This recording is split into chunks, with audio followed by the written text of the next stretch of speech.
Salam, bugün mən sizə coğrafiya test toplusu 2025-ci il səhifə 1-ci hissə səhifə 146-da ki, bir neçə məsələlərin izahını verəcəyəm. Əvvəlcə demək atmosfer bölməsindən bir neçə qeydlər edim. Atmosfer nədir? Atmosferi təşkil edən qazların yerin cazibə qüvvəsinin təsiri ilə yer səthinə və oradakı cisimlərə göstərmiş olduğu təsir atmosfer təzyiqi adlanır. Atmosfer təzyiqi demək 1 millimetr civə sütunu ilə ölçülür. Yəni yer səthinə düşən 1 kvadrat santimetr səthə düşən hava ağırlığının təzyiqidir və millimetr civə sütunu ilə müəyyən edilir. Və aerobarik pillə nə deyilir? Bunu qeyd edək. Aerobarik pillə atmosfer təzyiqinin 1 millimetr civə sütunun azalması üçün tələb olunan hündürlükdür.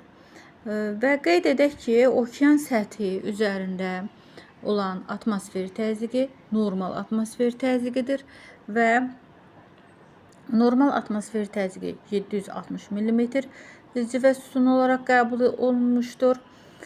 Və bir də atmosfer təzyiqi barometr cihazı ilə ölçülür və bir də xəritələrdə eyni təzyiqə malik olan nöqtələr birləşdirən xüsusi xətlər izobarlar adlanır.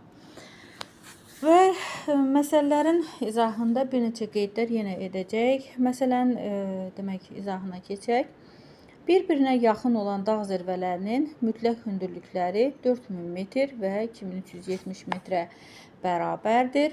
Onlar arasındakı atmosfer təzyiqi fərqini müəyyən edin. Bir şey qeyd etmək lazımdır ki, dağın ətəyindən zirvəsinə doğru qalxdıqca demək təzyiq aşağı düşür. Burada da qeyd olunur. Demək atmosfer təzyiqi müxtəlif ərazilərdə, yəni mütləq hündürlüklərinə görə, yəni təyin olunur.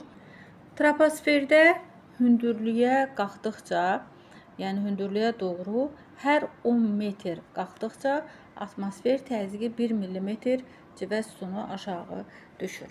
Burada da demək 4000 metrdən çıxırıq 2370 metri, tapırıq 1630 metr və aradakı hündürlük fərqindən biz təzyiq fərqini tapmış oluruq. 1000 metr dağın ətəyindən zirvəsinə